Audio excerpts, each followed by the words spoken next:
The outdoor season is just around the corner, and now it's time to start getting everything in place. Whether you're a first-time grower or a seasoned pro, this video will guide you through all the steps to make sure your next grow is a success. So grab your notebooks and let's dive in. I know, I made a video about this topic last year, but I'm excited to get back into it, and I wanted to review everything with you again. Things are always changing, and I want to make sure we're ready for the season.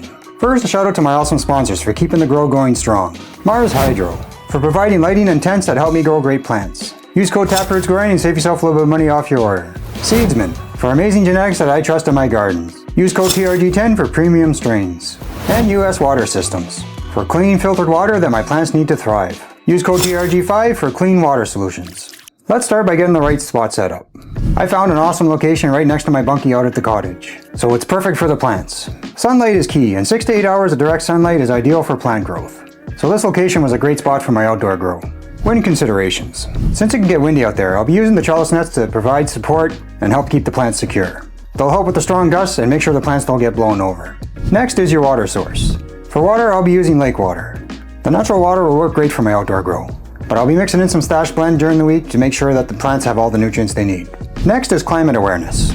Be mindful of your local climate and seasonal changes.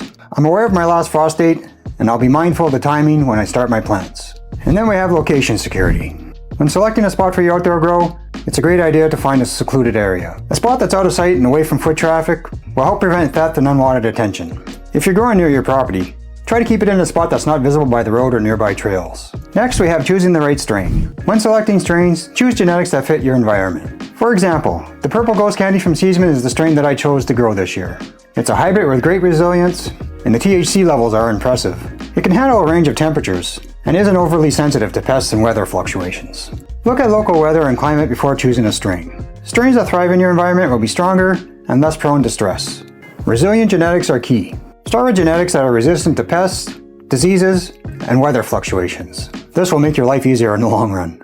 Next, make sure you check the flowering time. Make sure the strain you choose will be able to finish flowering before you get your first frost. Some outdoor strains can take longer to flower, so if you're in a northern climate, choose strains that flower earlier in the season to avoid cold weather. Next, we'll talk about indica versus sativa. Think about the growing habits of your strain. Indicas tend to grow shorter and bushier, making them perfect for tighter spaces, whereas sativas grow more taller and need more space. And finally, we have pest resistance. Some strains are more resistant to bugs and diseases. Choose ones that are naturally resistant if you're growing in an area with a lot of bugs and humidity. Germination and seedling care. I've already germinated the Purple Ghost Candy, and 3 of the 5 have popped. Unfortunately, 2 did not make it. It was almost 2 weeks, but sometimes this happens. Not all seeds will germinate, even with the best care, but that's part of the process. First, you gotta start by germinating in the right conditions. Use a humidity dome to keep your environment warm and humid to encourage plant growth. Patience is key. Don't panic if seeds don't sprout right away. Some may take longer, and some may not even germinate at all. Water gently. Avoid overwatering seeds as it can suffocate them. A light mist is all that you need for the first few days. Next is germination methods. Choose the method that works for you. Myself, I use the can-a-can. Other people use the paper towel method. Other people just plant the seed directly into the soil. All depends on your setup and your experience. Humidity and temperature are also key. Keep your germination area around 70 to 80 degrees Fahrenheit and around 70% relative humidity. And finally, we have cloning.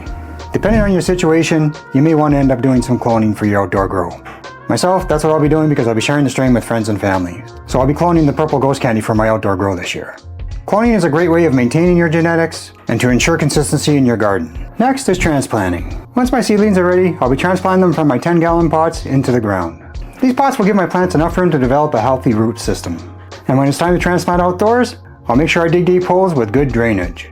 Always be gentle with the roots during the transplants process so they don't get damaged. Prepare your transplant holes ahead of time. Dig deep, wide holes to make sure the roots have plenty of room to spread out. Ensure good drainage by adding organic material to the soil. If possible, try and transplant on a cloudy day. This reduces the stress on the plants and allows them to acclimate to their new location, without the sun beating down on them. Always try to transplant in the evening or in the early morning, to minimize stress. Soil preparation. Ensure your soil has good drainage, especially for outdoor plants. Consider using a raised bed if you have poor soil. And finally, we have spacing. Don't overcrowd your plants. Aim to give each plant enough space to grow without competing for nutrients or light. So as the outdoor grow season approaches, I'll be cloning the Purple Ghost Candy to use for my outdoor grow this year. This ensures that I have consistent genetics and that I'll be able to share with my friends and family. Cloning is a great way to extend your grow and ensure you're keeping the best plants for your future grows. Keeping healthy mother plants is key. Always choose a strong, healthy plant to clone from, ensuring you're passing along the best genetics. Of course, you should be using clean tools. Sterilize your scissors, knives, or razors to prevent contamination during the cloning process. Once the clones are taken, you'll want to keep the clones in a high humidity and warmer environment until they root. Alright guys, I want to hear from you now. What strains are you planning to grow for your outdoor season? Let me know in the comments below.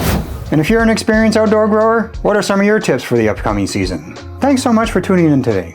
Don't forget to hit that like button, subscribe, and hit the notification bell so you don't miss my next updates. A huge thanks again to my amazing sponsors, Mars Hydro, Seasman, and US Water Systems for supporting the channel. Remember, keep growing. Until next time, peace.